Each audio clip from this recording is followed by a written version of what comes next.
ಹೃದಯ ಘೋಷ ಈ ಕೃತಿಯ ಕುರಿತು ಮುಂದಿನ ಮಾತುಗಳು ಶಾಂತಾರಾಮ ಶೆಟ್ಟಿ ಅವರಿಂದ ಕೇಳಬೇಕಿದೆ. ನಾವು ತುಳು ಹಾಗೂ ಕನ್ನಡದ ವಿಶಿಷ್ಟ ಕವಿಯವರು, ಐಲೇಸ ಸಂಸ್ಥಾಪಕರು. ಸಂಸ್ಥೆಯ ಮೂಲಕ ಹಲವಾರು ಸಾಂಸ್ಕೃತಿಕ ಕಾರ್ಯಕ್ರಮಗಳನ್ನು ರೂಪಿಸಿ ನಡೆಸುತ್ತಿರುವಂಥ ಇವರು ಗಹನ ವಿಷಯವನ್ನು ಕೂಡ ನವಿರಾಗಿ ಹಾಸ್ಯಲೇಪದಿಂದ ಸಹ್ಯವಾಗಿಸಿ ಸೂಕ್ಷ್ಮವಾಗಿ ದಾಟಿಸುವಂತಹ ಅಪರೂಪದ ಬರಹಗಾರರು. ಹನಿಕವಿತೆ ಅಥವಾ ಚುಟುಕು ಕವಿತೆ ಅಂತ ಕರೆಯಬಹುದಾದಂತಹ ಇವರ ರಚನೆಗಳು ಓದಿನ ಸುಖವನ್ನು ದಯಪಾಲಿಸುವಂತಹ ಕಾರಣದಿಂದ, ಹಾಗೆ ವಿಭಿನ್ನ ಒಳನೋಟವನ್ನು ಹೊಂದಿರುವಂತಹ ಕಾರಣದಿಂದ ಅಪಾರ ಜನಮೆಚ್ಚುಗೆಗೆ ಪಾತ್ರವಾಗಿದೆ.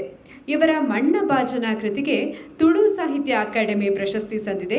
ಇದಲ್ಲದೆ ಮಣ್ಣಬಾಜನ ಯೂಟ್ಯೂಬ್ನಲ್ಲೂ ಕೂಡ ಸಂಚಲನ ಮೂಡಿಸಿದೆ. ಭಾರತದ ಎಲ್ಲ ಭಾಷೆಗಳಿಗೆ ಡಬ್ ಆಗ್ತಿದೆ. ಮತ್ತು ಸುಳ್ಳು ಹೇಳಿದ ಸತ್ಯ ಇವರ ಕನ್ನಡ ಕೃತಿ. ಸಣ್ಣ ಕಥಾ ಪ್ರಾಕಾರದಲ್ಲೂ ಕೂಡ ಇವರು ಕೃಷಿ ನಡೆಸಿದ್ದಾರೆ. ನಿರೂಪಕರಾಗಿ, ಕ್ರಿಯೇಟಿವ್ ಹೆಡ್ ಹಾಗೆ ಸಂಘಟಕರಾಗಿಯೂ ಕೂಡ ಕನ್ನಡದ ಸೇವೆಯನ್ನು ನಡೆಸ್ತಾ ಇದ್ದಾರೆ. 32 ದೇಶಗಳಿಗೆ ಕನ್ನಡ ಕಾರ್ಯಕ್ರಮಗಳನ್ನು ತಲುಪಿಸಿದಂತಹ ಕೀರ್ತಿ ಇವರದ್ದು. ಹಾಗೆ ವಯೋಸಮ್ಮಾನ್ ಕೂಡ ಇವರದ್ದೇ ಬ್ರೈನ್ ಚೈಲ್ಡ್. ಇದೀಗ ಹೃದಯ ಘೋಷದ ಕುರಿತಾಗಿ ನಿಮ್ಮ ಹೃದಯಪೂರ್ವಕ ಮಾತುಗಳಿಗಾಗಿ ಈ ವೇದಿಕೆಗೆ ಆಹ್ವಾನಿಸ್ತಾ ಇದ್ದೇವೆ.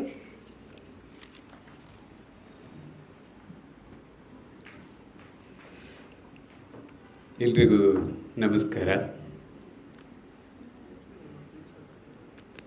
ಡಾಕ್ಟರ್ ಉಮೇಶ್ ಅವರು ನನ್ನ ಮುಂದಿನ ಪುಸ್ತಕಕ್ಕೆ ಸರ್ ಮುನ್ನುಡಿ ಬರೀಬೇಕು ಅಂತ ಕೇಳಿದರು ಅಲ್ವಾ. ಪಿ ವಿ ನಾರಾಯಣ ಅವರು ಮುನ್ನುಡಿ ಬರೀಬೇಕು ಅಂತ ಕೇಳಿದರು. ನಂದೊಂದು ಆಸೆ ಇದೆ ಸರ್, ನಿಮ್ಮ ಮುಂದಿನ ಪುಸ್ತಕಕ್ಕೆ ಟೈಟಲ್ ನಾನು ಕೊಡ್ತೀನಿ. ಬಹುಶಃ ನಾನು ಈ ಪುಸ್ತಕವನ್ನು ಓದಿದಾಗ ನನಗೆ ಅನಿಸಿದ್ದೇನು ಅಂತ ಹೇಳಿದರೆ, ಇವರಿಗೆ ಸ್ವಲ್ಪ ಸಿನಿಮಾ ಸಾಹಿತ್ಯದ ಬಗ್ಗೆ ಆಸಕ್ತಿ ಇದೆ ಅನ್ನೋದನ್ನು ಅಲ್ಲಲ್ಲಿ ಅವರು ಬರೆದು ತೋರಿಸಿದ್ದಾರೆ. ಹಾಗಾಗಿ ನಿಮ್ಮ ಮುಂದಿನ ಹಾವಿನ ಪುಸ್ತಕ ಏನಾದರೂ ಬಂದರೆ, ಹಾವಿನ ನೋವು ಅಂತ, ಹಾವು ಮತ್ತು ಅದರ ನೋವು ಅಂತ ಹೇಳ್ಬೋದು, ಅಥವಾ ಹಾವಿನ ರೋಷ ಒಂದೇ ನಿಮಿಷ ಅಂತ ಇಟ್ಟರೆ ತುಂಬ ಚೆನ್ನಾಗಿರುತ್ತೆ ಅಂತ ನನ್ನ ಒಂದು ಅಪೇಕ್ಷೆ. ಸಭೆಗಳಲ್ಲಿ 2 ಸಭೆಯನ್ನು ಉಲ್ಲೇಖ ಮಾಡ್ತಾರೆ. ಒಂದು ಇಂದ್ರನ ಸಭೆ, ಮತ್ತೊಂದು ಭೋಜರಾಜನ ಸಭೆ. ಯಾಕೆ ಅಂತ ಹೇಳಿದರೆ, ಅಲ್ಲಿ ಬೃಹಸ್ಪತಿಗಳು ಇರ್ತಾರೆ, ವಿಶೇಷ ಜ್ಞಾನಿಗಳಿರ್ತಾರೆ, ಪ್ರೌಢರಿರ್ತಾರೆ, ಪ್ರತಿಭೆಗಳು ಇರ್ತಾರೆ ಅನ್ನೋ ಕಾರಣಕ್ಕೋಸ್ಕರ ಆ 2 ಸಭೆಗಳನ್ನು ಯಾವತ್ತೂ ಉಲ್ಲೇಖ ಮಾಡ್ತಾರೆ. ಇಂದ್ರನ ಸಭೆ ಮತ್ತು ಭೋಜರಾಜನ ಸಭೆ ಅಂತಹ ಒಂದು ವೇದಿಕೆಯಲ್ಲಿ ನಾನು ಇವತ್ತು ಕೂತ್ಕೊಳ್ಳುವಂಥ ಯೋಗ ನನಗೆ ಕಲ್ಪಿಸಿದ್ದಕ್ಕೆ ನಾನು ಮೊದಲನೇದಾಗಿ ಸರ್ ಅವರಿಗೆ ಅಭಿಮಾನದ ಪ್ರಣಾಮಗಳನ್ನು ಸಲ್ಲಿಸ್ತಾ ಇದ್ದೇನೆ. ಇಲ್ಲಿ ಇರೋವರೆಲ್ಲ ವಿಶೇಷ ಪ್ರಾಜ್ಞರು ಅಂತ ಅವರ ಸಾಧನೆಗಳನ್ನು, ಅವರ ಡಿಗ್ರಿಗಳನ್ನೆಲ್ಲ ಕೇಳಿದಾಗ ನನಗೆ ಸಾಕು ಸರ್ ನಿಲ್ಲಿಸಿ ಅಂತ ಹೇಳುವಷ್ಟು ಅವರು ಓದ್ಕೊಂಡಿದ್ದಾರೆ ಅನ್ನೋದು ನನಗೆ ಗೊತ್ತಾಯಿತು. ಆದರೂ ಇಲ್ಲಿ ಒಂದು ನಾನು ಧೈರ್ಯ ಮಾಡಿದ್ದೇನು ಅಂತ ಹೇಳಿದರೆ, ಈ ಸಭೆಯಲ್ಲಿ ನಾನು ಇರ್ಬೋದಾ ಬೇಡವಾ ಅನ್ನೋದಕ್ಕೆ ನನಗೆ ಪ್ರೇರಣೆಯಾದವರು DVG ಅವರು ಮತ್ತು ಶಿವರಾಮ್ ಕಾರಂತರು. ನಿಮ್ಗೆ ಗೊತ್ತಿರಬೇಕು, DVG ಅವರು ಮೆಟ್ರಿಕ್ ಮಾತ್ರ ಓದಿದ್ದು, ಆಮೇಲೆ ಎಲ್ಲ ಅವರ ಸಾಧನೆಗಳೆಲ್ಲ ಸ್ವಯಂ ಸಾಧನೆಗಳು ಅಥವಾ ಅಧ್ಯಯನದ ಮೂಲಕ ಬಂದಿರುವಂಥದ್ದು ಅಂತ. ಶಿವರಾಮ್ ಕಾರಂತರು ಅಷ್ಟೇ, ಅವರು SSLCವರೆಗೆ ಮಾತ್ರ ಶಾಲಾ ವಿದ್ಯಾಭ್ಯಾಸವನ್ನು ಮಾಡಿದವರು. ಅದರ ನಂತರದ್ದೆಲ್ಲ ಅವ್ರದ್ದು ಅಧ್ಯಯನ ಮತ್ತು ಕ್ಷೇತ್ರ ದರ್ಶನದ ಮುಖಾಂತರ ಬಂದಿರುವಂಥದ್ದು ಅನುಭವದ ಬರಹಗಳು ಅನ್ನೋದು ನನಗೆ ಈ ಸಭೆಯಲ್ಲಿ ಕೂತ್ಕೊಳ್ಳುವಂಥ ಯೋಗ್ಯತೆಯನ್ನು ಅಥವಾ ಧೈರ್ಯವನ್ನು ಕೊಟ್ಟಿದೆ ಅಂತ ನಾನು ಭಾವಿಸ್ತಾ ಇದ್ದೇನೆ. ಈ ಪುಸ್ತಕದ ಬಗ್ಗೆ ಹೇಳಬೇಕು ಅಂತಲೇ ನನ್ನನ್ನು ಇವತ್ತು ಕರೆಸಿದ್ದು.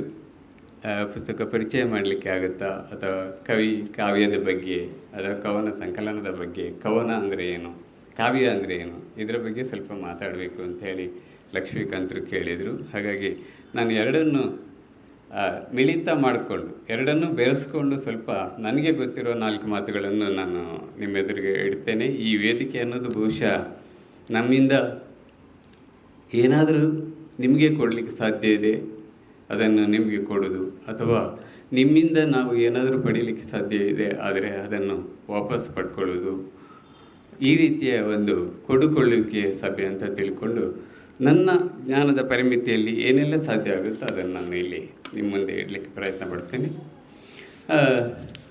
ಮೊದಲನೇದಾಗಿ ಈ ಪುಸ್ತಕ ನೋಡಿದಾಗ ನನಗೆ ಅನಿಸಿತ್ತು, ಹೃದಯ ಘೋಷ ನೀವು ನೋಡ್ಬೋದು, ಸುಂದರವಾಗಿ ಮುದ್ರಣವಾಗಿ ಬಂದಿದೆ, ಕಲರ್ಫುಲ್ ಆಗಿದೆ. ಆದರೆ ನನಗೆ ಅನಿಸಿದ್ದು, ಈ ಪುಸ್ತಕವನ್ನು ತರೋದಕ್ಕೆ ನೀವು ಸ್ವಲ್ಪ ಅವಸರ ಮಾಡಿದ್ರಿ ಅಂತ. ಯಾಕಂತ ಹೇಳಿದರೆ ಇದಕ್ಕಿಂತ ಮೊದಲು ಸಾಕಷ್ಟು ಪುಸ್ತಕಗಳನ್ನು ಬಿಡುಗಡೆ ಮಾಡುವ ಅವಕಾಶಗಳು ಈ ಪುಸ್ತಕ ಓದಿದಾಗ ನಮ್ಗೆ ಗೊತ್ತಾಗುತ್ತೆ.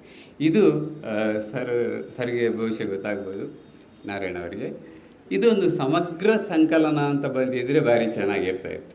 ಯಾಕಂದರೆ ಇಲ್ಲಿ ನೀವು ಹನಿಗವನಗಳನ್ನು ಕಾಣ್ಬೋದು, ನೀಲ್ಗವನಗಳನ್ನು ಕಾಣ್ಬೋದು, ಗೇಯ ಕವನಗಳನ್ನು ಕಾಣ್ಬೋದು, ದೇಶಭಕ್ತಿ, ಆಧ್ಯಾತ್ಮ, ಜಾನಪದ, ಪರಿಸರ ಪ್ರೇಮ, ಇನ್ನು ಏನೇನು ಅವರು ಹೇಳಿದಾಗ ಕಕ್ಕುಲತೆ, ಪ್ರೀತಿ, ಇಂತಹ ವಿಶೇಷ ಭಾವನೆಗಳನ್ನು ಸುರಿಸುವಂತಹ ಕವನಗಳು ಬೇರೆ ಬೇರೆ ರೂಪದಲ್ಲಿ ಒಂದೇ ಪುಸ್ತಕದಲ್ಲಿ ಅವರು ಅದನ್ನು ತುಂಬಿಸಿಕೊಡ್ಲಿಕ್ಕೆ ಪ್ರಯತ್ನ ಮಾಡಿದ್ದಾರೆ.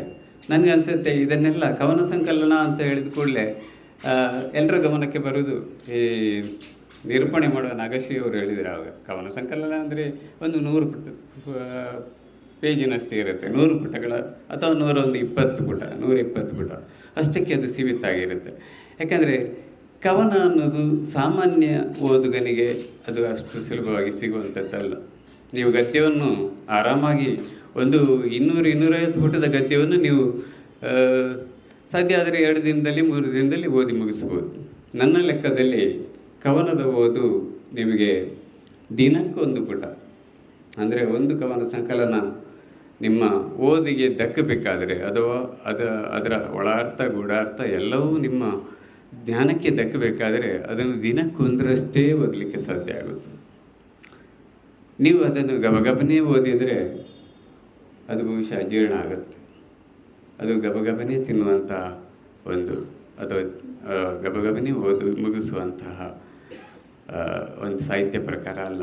ಅದಕ್ಕಿಂತಲೂ ಲಕ್ಷ್ಮೀಕಾಂತ್ ಅವರು ಯಾವಾಗಲೂ ಹೇಳೋದಿದೆ, ಪ್ರತಿಯೊಬ್ಬ ಕವಿಯಾಗಬೇಕು ಅನ್ನೋ ಒಂದು ಕವಿಯ ಒಂದು ಉತ್ಕಟತೆ ಇರುವಂಥ ವ್ಯಕ್ತಿ ಮೊದಲಿಗೆ ಪ್ರಕಟ ಮಾಡೋದೇ ಕವನ ಸಂಕಲನ. ಅದು 2 ಕಾರಣಕ್ಕೆ. ಒಂದು, ಬರೆಯುವುದಕ್ಕೆ ತುಂಬ ಕಮ್ಮಿ ಸಮಯದಲ್ಲಿ ಬರೆದು ಮುಗಿಸಲಿಕ್ಕೆ ಆಗತ್ತೆ. 2ನೇದು, ಕಡಿಮೆ ಖರ್ಚಿನಲ್ಲಿ ಅದನ್ನು ಒಂದು ಪ್ರಿಂಟ್ ಮಾಡಿ ಅದನ್ನು ಪ್ರಸ್ತುತಪಡಿಸಲಿಕ್ಕೆ ಸಾಧ್ಯ ಆಗುತ್ತೆ ಅನ್ನೋ ಕಾರಣಕ್ಕೋಸ್ಕರ ಕವನ ಸಂಕಲನಕ್ಕೂ ಮೊದಲ ಅಡಿ ಇಡ್ತಾರೆ. 2ನೇ ವಿಚಾರ ಏನು ಅಂತ ಹೇಳಿದರೆ, ಲಕ್ಷ್ಮೀಕಾಂತ್ ಅವರು ಹೇಳೋ ಪ್ರಕಾರನೇ ಮಾರಾಟದಲ್ಲಿ ಅತಿ ಕಡಿಮೆ ಮಾರಾಟವಾಗುವ ಯಾವುದಾದ್ರೂ ಸಾಹಿತ್ಯ ಪ್ರಕಾರ ಇದ್ದರೆ ಅದು ಕವನ ಸಂಕಲನ. ಯಾಕೆ ಅಂತ ಹೇಳಿದರೆ ಕವನ ಸಂಕಲನಕ್ಕೆ ಓದುಗರಿಲ್ಲ. ಕವನವನ್ನು ಓದುವ ರೀತಿ ಇದೆಯಲ್ಲ, ಅದು ಎಲ್ಲ ಓದುವಿನ ರೀತಿ ಅಲ್ಲ. ಗದ್ಯವನ್ನು ನೀವು ಯಾವ ರೀತಿ ಬೇಕಾದರೂ ಓದ್ಕೊಂಡು ಹೋಗ್ಬೋದು. ಓದು ಅಂದರೆ ಏನು, ಕವನದ ಓದು ಹೇಗಿರಬೇಕು ಅನ್ನೋದಕ್ಕೆ ನೋಡಿ. ಗದ್ಯದ ಓದನ್ನು ನೀವು ನ್ಯೂಸ್ ಪೇಪರ್ ಇಷ್ಟು ದೊಡ್ಡದಿರುತ್ತೆ, ಒಂದು 12 ಪೇಜ್ 13 ಪೇಜ್ ಇರುತ್ತೆ. ಅಷ್ಟು ದೊಡ್ಡ ಪೇಪರನ್ನು ಹೆಚ್ಚಿನವರು ಅದನ್ನು 5ರಿಂದ 6 ನಿಮಿಷದಲ್ಲಿ ಓದಿ ಮುಗಿಸ್ತಾರೆ. ಇದು ಹೇಗೆ ಸಾಧ್ಯ ಆಗುತ್ತೆ? ಒಂದು ಪತ್ರಿಕೆಯನ್ನು 5ರಿಂದ 10 ನಿಮಿಷ, ಬಹುಶಃ ಒಂದು ಕಾಫಿ ಕುಡಿಯುವ ಸಂದರ್ಭದಲ್ಲಿ ಕಾಫಿ ಕುಡಿತಾ ಕಾಫಿ ಮುಗಿಯುವಷ್ಟರಲ್ಲಿ ನಿಮ್ಮ ನ್ಯೂಸ್ ಪೇಪರ್ ಮುಗ್ದಿರುತ್ತೆ ಓದು. ಅದಕ್ಕೆ ಅದು ಒಬ್ಬರು ತಮಾಷೆಯಾಗಿ ಒಂದು ಹೇಳೋದನ್ನು ಕೇಳಿದೆ, ನೀವು ವೃತ್ತಪತ್ರಿಕೆಯನ್ನು ಓದುವ ರೀತಿ ಹೇಗಿರುತ್ತೆ ಅಂತ ಹೇಳಿದರೆ, ಅದು ಉದಾಹರಣೆ ಮುಖಾಂತರ ಹೇಳೋದಾದರೆ, ಹೆಚ್ಚಿನವರಿಗೆ ಟೈಟಲ್ ಮಾತ್ರ ಓದ್ಕೊಂಡು ಹೋಗುವ ಅಭ್ಯಾಸ ಇರುತ್ತೆ. ಅದನ್ನು ಒಬ್ಬರು ತಮಾಷೆಯಾಗಿ ಹೇಳ್ತಾರೆ, ಮುಖ್ಯಮಂತ್ರಿಯವರಿಂದ ಗ್ರಾಮ ವಾಸ್ತವ್ಯ ಟೈಟಲ್ ಅದನ್ನು. ಅವನು 2ನೇ ಟೈಟ್ಲಿಗೆ ಹೋಗ್ತಾನೆ, ಮುಖ್ಯಮಂತ್ರಿಯವರಿಂದ ಗ್ರಾಮ ವಾಸ್ತವ್ಯ, ಹಳ್ಳಿಯಲ್ಲಿ ಸರಣಿ ಕಳ್ಳತನ. ಈ ರೀತಿಯ ಓದು ಇದೆಯಲ್ಲ, ಇದು ನಿಮಗೆ ಬೇರೆ ಅಪಾರ್ಥವನ್ನು ಕೊಡುತ್ತೆ, ಅರ್ಥಕ್ಕಿಂತ ಅಪಾರ್ಥವನ್ನು ಕೊಡುತ್ತೆ. ಅದು ಸಾಧ್ಯ ಆಗುವುದಿಲ್ಲ. ನಿಮ್ಮ ಕವನದ ಓದುವಿಕೆಯಲ್ಲಿ ಅದು ಸಾಧ್ಯ ಆಗುವುದಿಲ್ಲ. ಗದ್ಯದ ಓದುವಿಕೆಯಲ್ಲಿ ನಡೀತಾ ಹೋಗುತ್ತೆ. ಅದು ಬಹುಶಃ ಅವನಿಗೆ ಅಗತ್ಯ ಇರಲ್ಲ, ಗ್ರಾಮ ವಾಸ್ತವ್ಯದ ಬಗ್ಗೆ ಅವನಿಗೆ ಇಂಟ್ರೆಸ್ಟ್ ಇಲ್ಲ, ಹಾಗಾಗಿ ಅವನು 2ನೇ ಇದಕ್ಕೆ ಹೋಗ್ತಾನೆ, ಸರಣಿ ಕಳ್ಳತನಕ್ಕೆ ಹೋಗ್ತಾನೆ. ಆದರೆ ಇಂಗ್ಲೀಷಲ್ಲಿ ಒಂದು ಅದೇ ರೀತಿಯ ಒಂದು ಟೈಟಲ್ ಬರುತ್ತಂತೆ. YNK ಅವರೇ ಇದನ್ನು ಒಂದು ಕಡೆ ಹೇಳಿದರು. ರಾಜೀವ್ ಗಾಂಧಿ ವಿಸಿಟೆಡ್ ಪಾಕಿಸ್ತಾನ್. ಅಲ್ಲಿಂದ ಅವನು 2ನೇ ಟೈಟ್ಲಿಗೆ ಹೋಗ್ತಾನೆ, ಬೆನಿಜೀರ್ ಈಸ್ ಪ್ರೆಗ್ನೆಂಟ್. ಸೊ ಈ ರೀತಿಯ ಅಪಾರ್ಥಗಳು ಈ ಓದುವಿನಲ್ಲಿ ಆಗುವ ಸಾಧ್ಯತೆ ಇರುತ್ತೆ. ಹಾಗಾಗಿ ನಾನು ಹೇಳೋದು, ಕವನವನ್ನು ನೀವು ಯಾವತ್ತೂ ದಿನಕ್ಕೆ 1 ಥರ ಓದಿ. ಸುಬ್ರಹ್ಮಣ್ಯ ಚಕ್ಕೋಡಿ ಅವರು ತುಂಬ ಚೆನ್ನಾಗಿ ಹೇಳ್ತಾರೆ, ಕವನ ಮೊದಲ ಓದುವಿಗೆ ಕವನ ಅರ್ಥ ಆಗಬಾರ್ದು. ಇದು ವಿಚಿತ್ರ. ಅವರ ದೃಷ್ಟಿಯಲ್ಲಿ ಕವನ ಮೊದಲ ಓದುವಿಗೆ ಅರ್ಥ ಆಗಲೇಬಾರ್ದು, ಆದರೆ ಓದುವಂಥ ಆಸಕ್ತಿಯನ್ನು ಹುಟ್ಟಿಸ್ಬೇಕು. ಮತ್ತೊಮ್ಮೆ ಓದಬೇಕು, ಇನ್ನೊಮ್ಮೆ ಓದಬೇಕು. ಅದಕ್ಕೊಂದು ಸುಂದರ ಉದಾಹರಣೆ ಕೊಡ್ತಾರೆ ಅವರು. ನಾಗರ ಹಾವೆ ಹಾವಳು ಹೂವೆ ಅನ್ನೋ ಒಂದು ಕವನ, ಅದನ್ನು ಅವರು ಕೇಳ್ತಾರೆ, ಇದನ್ನು ಯಾವ ಸಂದರ್ಭದಲ್ಲಿ ನೀವು ದೂರದರ್ಶನದಲ್ಲಿ ಅಥವಾ ರೇಡಿಯೋದಲ್ಲಿ ಹಾಕಬೇಕು? ನಾಗರ ಪಂಚಮಿ ದಿವಸ ಬಹುಶಃ ಹೆಚ್ಚಿನ ಸಂದರ್ಭದಲ್ಲಿ ಹಾಕ್ತಾರೆ. ಅವರು ಹೇಳ್ತಾರೆ, ಇಲ್ಲ, ಇದನ್ನು ಸ್ವಾತಂತ್ರ್ಯ ದಿವಸ ಹಾಕಬೇಕು ಅಂತ. ಯಾಕೆ ಅಂತ ಹೇಳಿದರೆ, ನಾಗರ ಹಾವೆ ಹಾವಳು ಹೂವೆ ಅನ್ನೋದನ್ನು ಬರೆದಿರೋದು ನಾಗರ ಹಾವಿಗೆ ಅಲ್ಲ, ಅದು ಬ್ರಿಟಿಷರಿಗೆ ಬರ್ತಿರೋದು. ನಾಗರ ಹಾವೆ ಹಾವಳು ಹೂವೆ, ನಮ್ಮ ಮನೆಯ ಬಾಗಿಲಲ್ಲಿ ನಿನ್ನೆಯ ಟಾವೆ, ನನ್ನ ಮನೆ ಬೇಕಾ ನಿನಗೆ ಬಂದು ಕೂತ್ಕೊಳ್ಳಿಕ್ಕೆ ಅಂತ ಬ್ರಿಟಿಷರಿಗೆ ಹೇಳಿ. ಅದೇ ರೀತಿ ಬರಿಮೈ ತಣ್ಣಗೆ ಮನದಲ್ಲಿ ಬಿಸಿಯಾಗಿ, ನೋಡಲಿಕ್ಕೆ ನೀವು ಬರುವಾಗ ಎಷ್ಟು ಸ್ಮೂತಾಗಿ ಬಂದ್ರಿ, ಆಮೇಲೆ ನಿಮ್ಮ ಮನಸ್ಸೊಳಗೆ ಎಷ್ಟಿತ್ತು. ಹಾಗಾಗಿ ಪೋಪೋ ಪೋಪೋ ಪೋಪೋ ಅಂತ ಕೊನೆಗೆ ಹೇಳ್ತಾರೆ, ಹೋಗಿ ನಮ್ಮನ್ನು ಬಿಟ್ಟು, ನಮ್ಮ ದೇಶ ಬಿಟ್ಟು ಹೋಗಿ. ಇದು ಕವನದ ಓದು. ನಿಮ್ಮ ಕವನದ ಓದು ಬರೀ ನಾಗರ ಹಾವೆ ಅಂತ ಹೇಳಿದ್ಕೊಳ್ಳಿ, ನಾಗನ ಮುಖ ಅಥವಾ ನಾಗರ ಚಿತ್ರ, ನಮ್ಮಯ ಮನೆಯ ಬಾಗಿಲಲ್ಲಿ ನಿನ್ನಯ ಟಾವೆ, ನೀನು ನನ್ನ ಮನೆಯ ಬಿಲದಲ್ಲಿ ಇರಬೇಕಾ, ಅಷ್ಟೇ ಬರಬಾರ್ದು. ಅದಕ್ಕಿಂತ ಮೀರಿದ್ದು ಆ ಕವನದಲ್ಲಿ ಇದೆ. ಅದು ನಿಮ್ಮ 1ನೇ ಓದಿಗೆ ಸಿಗುವುದಿಲ್ಲ, 2ನೇ ಓದಲ್ಲಿ ಸಿಗ್ಬೋದು, ಅಥವಾ 2ನೇ ಓದಲ್ಲಿ ನಿಮಗೆ ಅನಿಸ್ಬೋದು ಇದು ನಾಗರ ಹಾವಿಗೆ ಅಲ್ಲ, ಬೇರೆ ಯಾವುದಕ್ಕೂ ಅಂತ. 3ನೇ ಓದಲ್ಲಿ ಅದು ನಿಮಗೆ ನಾಗರ ಹಾವು ಅಲ್ಲ, ಇದು ಬ್ರಿಟಿಷರು ಅಂತ ತಿಳ್ಕೊ.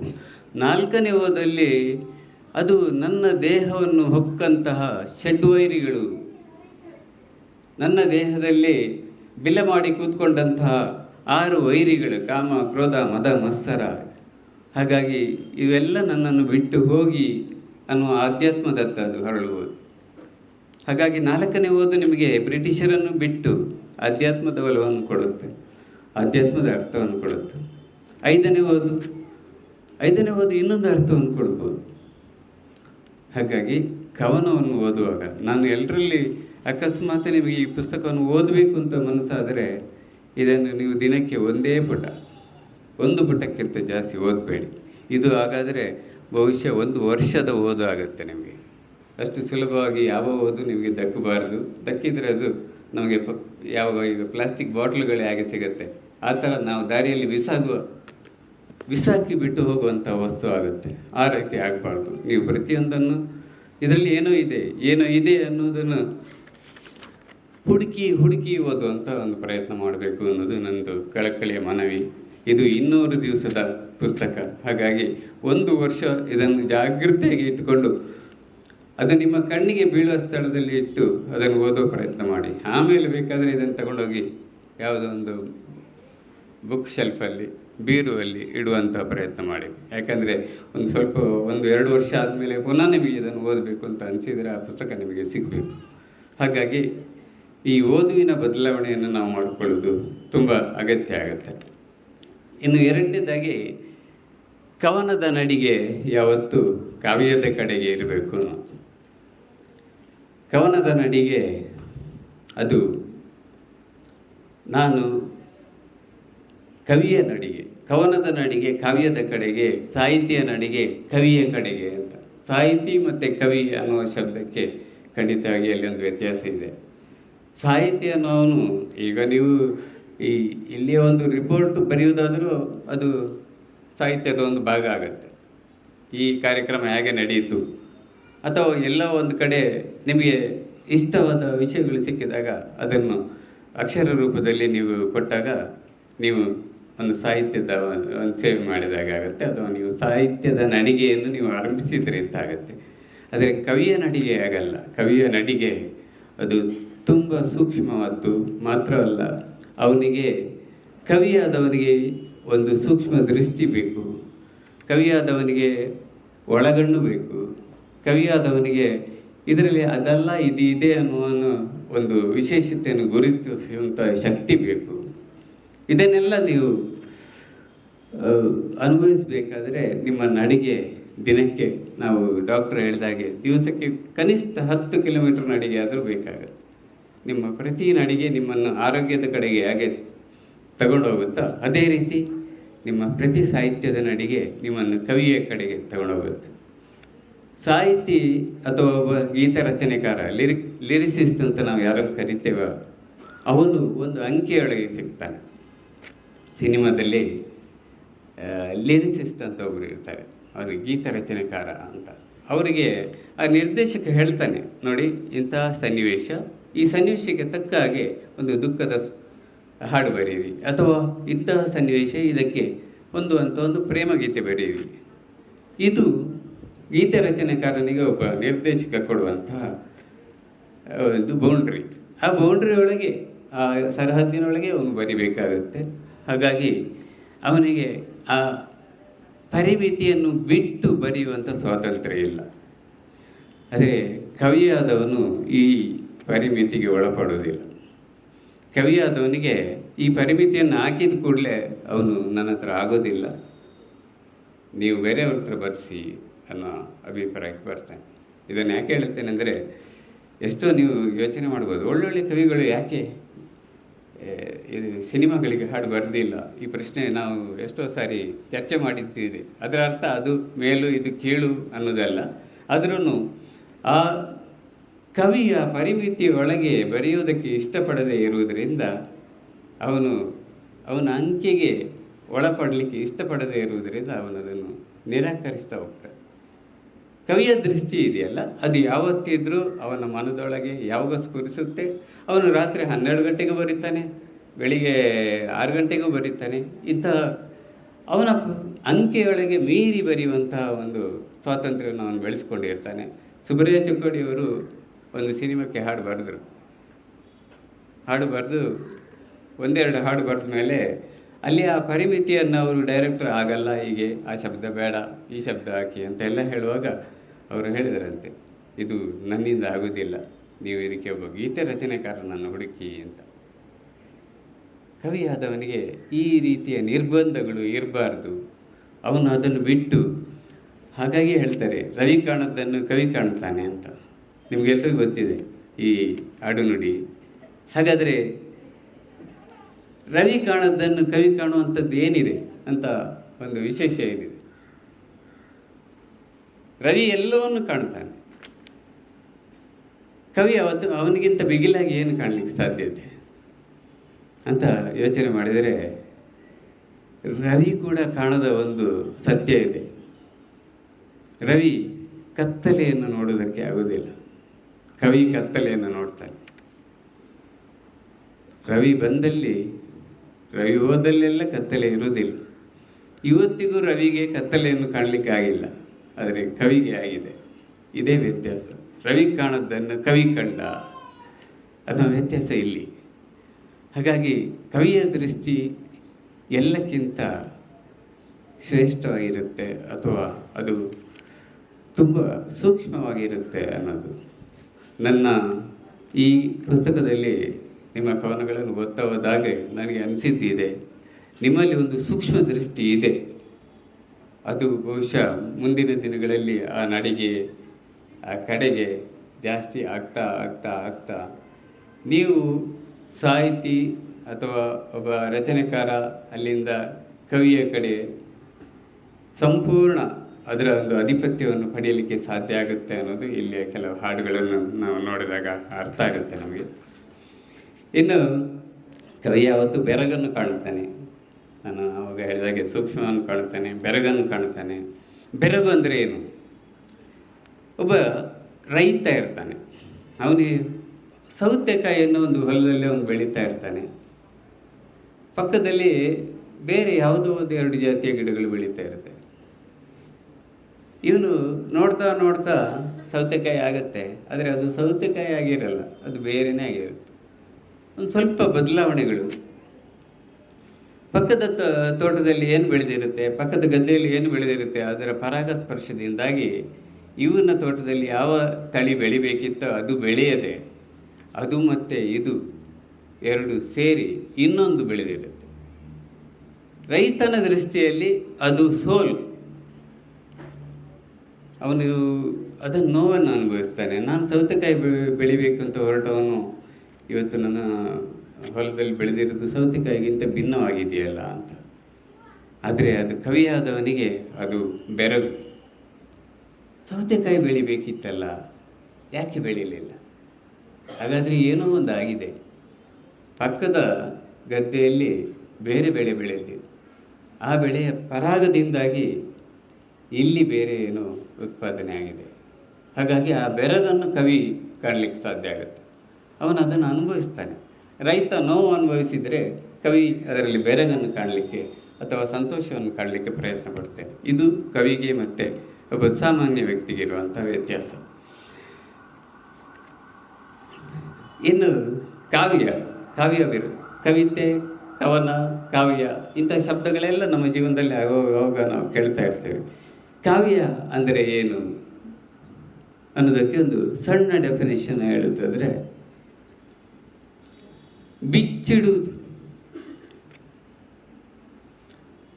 ಬಿಚ್ಚಿಡುವುದನ್ನು ಮುಚ್ಚಿಡುವುದು ಕಾವ್ಯ ಅಂತ. ಬಿಚ್ಚಿಡಬೇಕು ಅನ್ನೋ ಭಾವನೆ ಇರುತ್ತೆ, ಆದರೆ ಅದನ್ನು ಮುಚ್ಚಿಡುತ್ತಾರೆ. ಅದನ್ನು ಡುಂಡಿರಾಜರು ಒಂದು ಕವನದಲ್ಲಿ ತುಂಬ ಚೆನ್ನಾಗಿ ಹೇಳ್ತಾರೆ.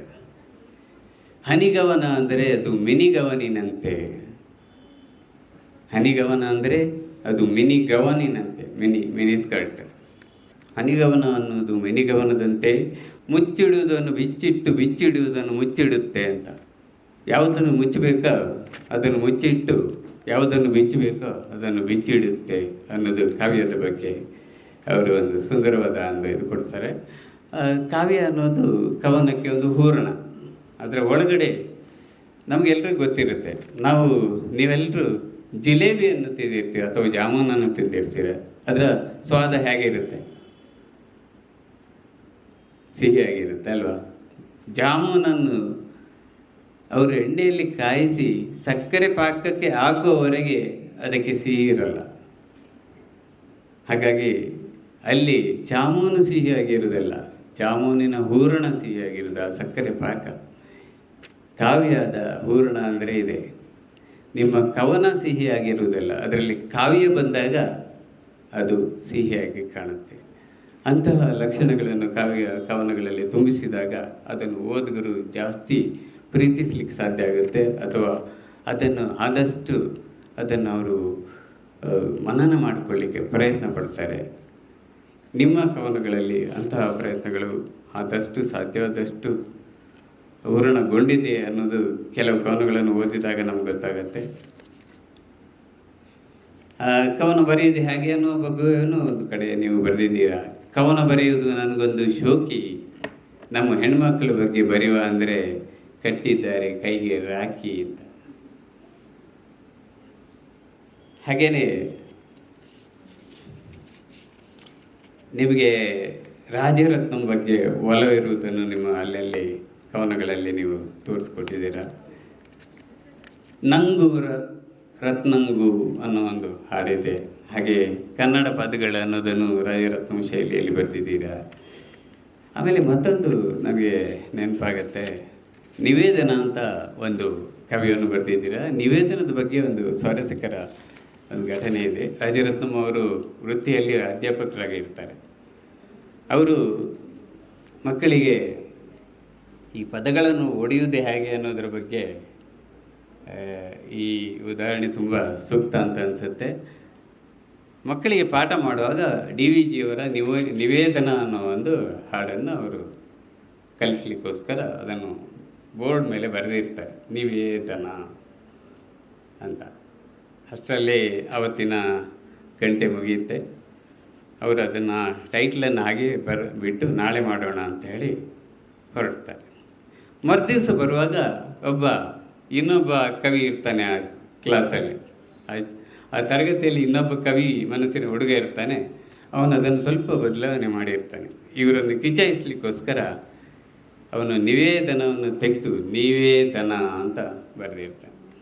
ಅಜರತ್ನಂ ಅವರಿಗೆ ಸ್ವಲ್ಪ ಇರ್ಸು ಮುರ್ಸಾಗಲಿ ಅನ್ನೋ ಕಾರಣಕ್ಕೋಸ್ಕರ ನಿವೇದನ. ನಿಮ್ಗೆ ಗೊತ್ತಿದೆ ದನಕ್ಕೆ ಬಾಲ ಇದೆಯೇ ಇಲ್ವಾ? ಇಲ್ಲ ಇಲ್ಲ ಇಲ್ಲ, ದನಕ್ಕೆ ಬಾಲ ಇದೆ, ದನಕ್ಕೆ ಬಾಲ ಇಲ್ಲ. ಹೌದೌದು. ಸೊ ಅವರು ಈ ನಿವೇದನ ಅನ್ನೋದರಲ್ಲಿ ಇವನು ಏನು ಮಾಡಿದ್ದಾನೆ, ಆ ದನವನ್ನು ಬೇರೆ ಮಾಡಿದ್ದಾನೆ, ನೀವೇ ದನ ಅಂತ.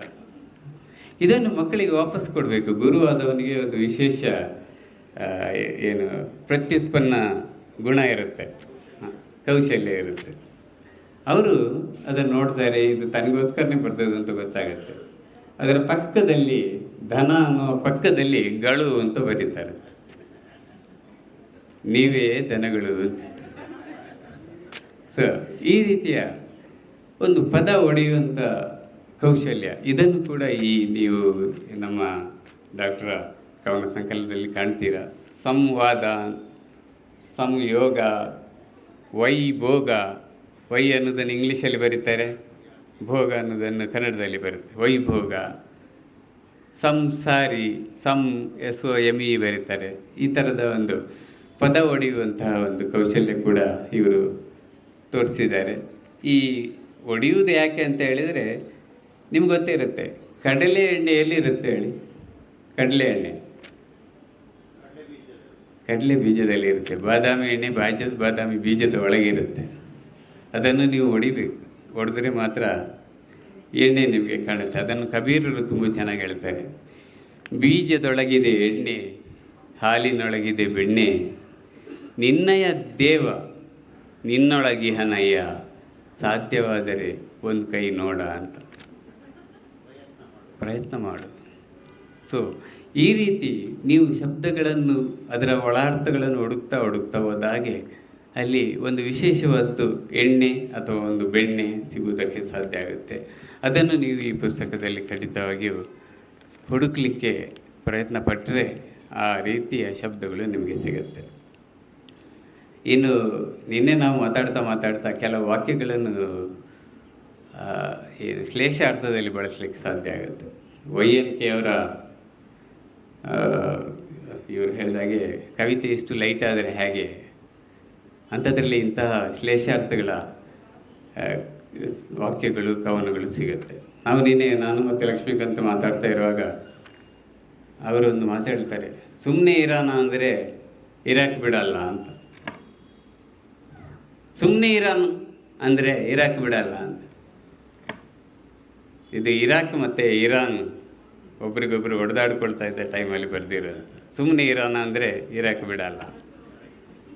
ಸೊ ಈ ರೀತಿಯ ಕ್ಲೇಶ ಇಂಥವುಗಳನ್ನೆಲ್ಲ ನೀವು ಬೆಳೆಸ್ಕೊಂಡು ಅಷ್ಟು ನಿಮ್ಮ ಪುಸ್ತಕದ ಸ್ವಾದ ಜಾಸ್ತಿ ಆಗುತ್ತಾ ಹೋಗುತ್ತೆ. ಇನ್ನೂ ಜಾಸ್ತಿ ಹೇಳಬೇಕಂತ ಹೇಳಿದರೆ ಬಹುಶಃ ಸಮಯ ಆಯಿತು. ನನಗೆ ಒಂದು ಹಾಡು ಓದಬೇಕು ಅಂತೇಳಿ ನಾನೊಂದು ಗುರ್ತಾಕೊಂಡು ಬಂದೆ.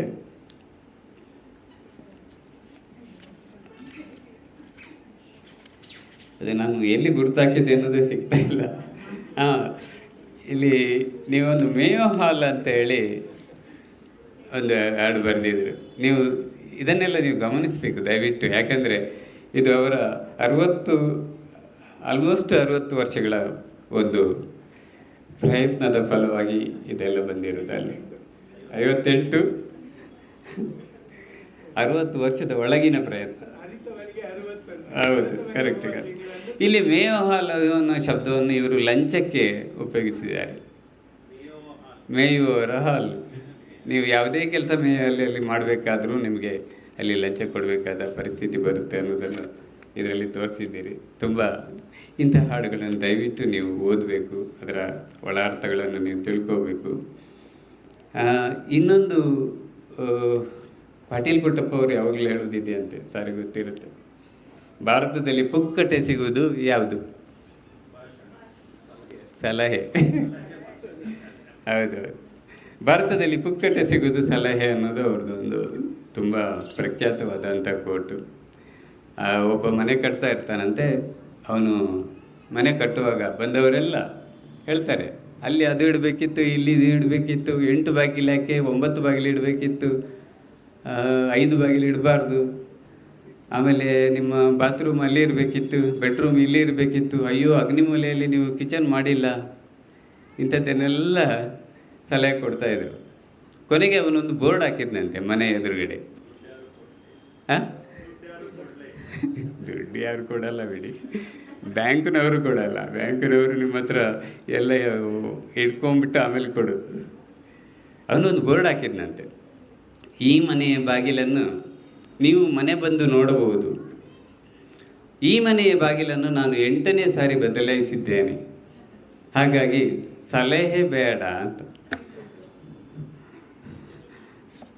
ಆದರೂ ನಾನು ಒಂದು ಸಲಹೆ ನಿಮಗೆ ಕೊಡಬೇಕು ಅಂತ ಅನಿಸುತ್ತೆ. ಯಾಕಂತ ಹೇಳಿದ್ರೆ, ಓದು ನಮ್ಮ ಕವಿತ್ವದ ಬೆಳವಣಿಗೆಯಲ್ಲಿ ಅಥವಾ ನಮ್ಮ ಸಾಹಿತ್ಯದ ಬೆಳವಣಿಗೆಯಲ್ಲಿ ಓದು ಅನ್ನೋದು ಖಂಡಿತವಾಗಿಯೂ ಮುಖ್ಯ. ಆದರೂ ಓದಿನ ಜೊತೆಗೆ ನಾವು ಹಿರಿಯ ಕವಿಗಳ ಒಡನಾಟ ಇಟ್ಕೊಳ್ಳೋದು ತುಂಬ ಅಗತ್ಯ.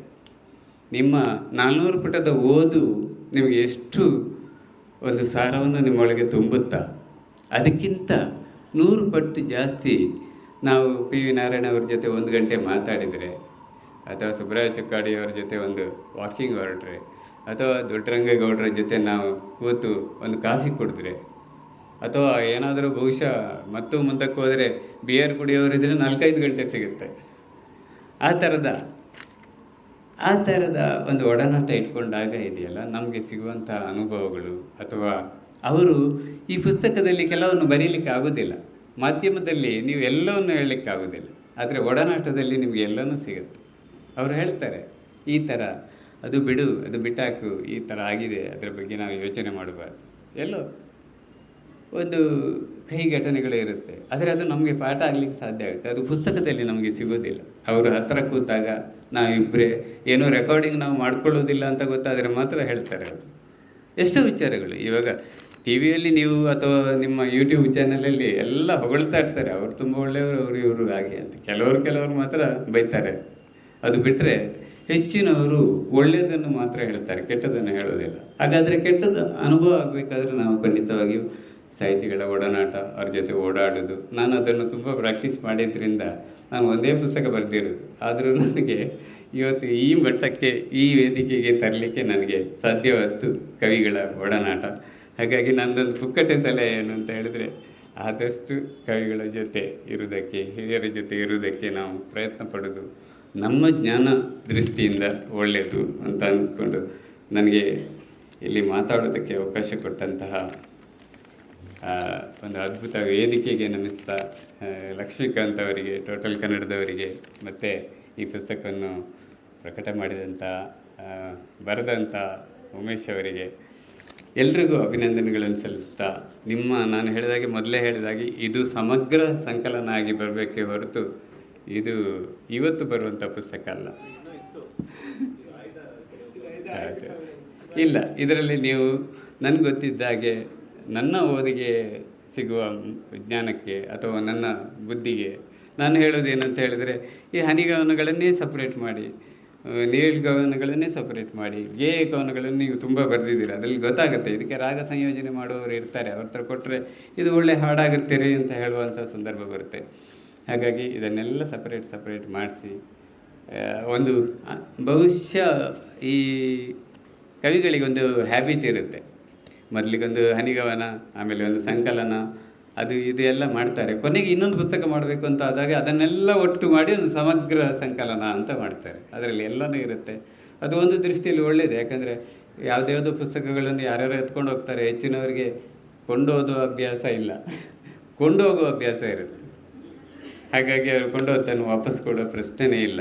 ಆಗ ನಮಗೆ ಈ ಸಮಗ್ರ ಕವನ ಸಂಕಲನ ಉಪಯೋಗ ಆಗುತ್ತೆ. ಹಾಗಾಗಿ ನೀವು ಎಲ್ಲವನ್ನು ಸಪ್ರೇಟ್ ಮಾಡಿ ಮಾಡಿ ಮಾಡಿ ಕನಿಷ್ಠ ಒಂದು 10 ಪುಸ್ತಕಗಳನ್ನು, ಬಹುಶಃ ಏನು ಆರ್ಥಿಕ ದೃಷ್ಟಿಯಿಂದ ಸ್ವಲ್ಪ ಕಷ್ಟ ಅಂತ ಅನಿಸಿದ್ರೂ 10 ಪುಸ್ತಕಗಳನ್ನು ಪ್ರಕಟಿಸುವಂಥ ಸಾಮರ್ಥ್ಯ ಈ ಬೆರಗು ನೋಟದಲ್ಲಿ ಇದೆ ಅಂತ ಅನ್ನಿಸಿ ನಾನು ಅವಕಾಶ ಕೊಟ್ಟದ್ದಾಗಿ ಎಲ್ರಿಗೂ ವಂದಿಸ್ತಾ, ನನ್ನ ಮಾತು ಬಹುಶಃ ಈ ಸಭೆಯಲ್ಲಿ ಏನಾದರೂ ಹೆಚ್ಚು ಕಮ್ಮಿ ಆಗಿದರೆ ದಯವಿಟ್ಟು ಕ್ಷಮಿಸಬೇಕು. ಯಾಕಂದರೆ ನನ್ನ ಮಾತುಗಳನ್ನು ತುಂಬ ಗಂಭೀರವಾಗಿ ತಗೊಂಡಿರುವವರು ಇರ್ಬೋದು ಇಲ್ಲಿ, ಅದರಲ್ಲಿ ತಪ್ಪುಗಳಿದ್ದರೆ ಸರ್ ಕ್ಷಮಿಸಬೇಕು ಅಂತ ಹೇಳಿ ನನ್ನ ಮಾತುಗಳನ್ನು ಮುಗಿಸ್ತೇನೆ.